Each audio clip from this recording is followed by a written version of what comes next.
Now, I bet you consider yourself an action-oriented designer. You see the world creatively and start solving interesting problems.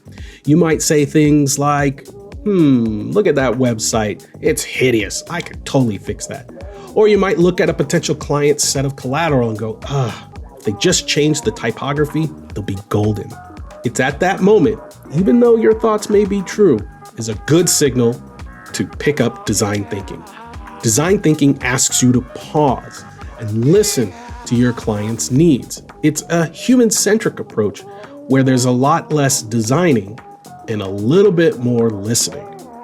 But don't get me wrong, design thinking is design doing. Based on ethnographic studies and sociology, design thinking has action-oriented methods that help you uncover interesting customer journeys and design elements that can meet your customers where they are.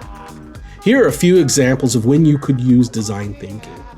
Coming up with a complete brand architecture and guidelines, not just the logo. Coming up with graphics, layouts, and flows for new or existing websites. Having development or considerations around package design, or designing and considering elements in an environmental graphic package. These are just a few starting points we examine in the Design Thinker's Guidebook.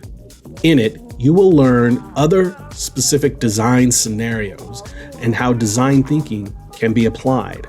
So pick up the Design Thinker's Guidebook at the Futur today.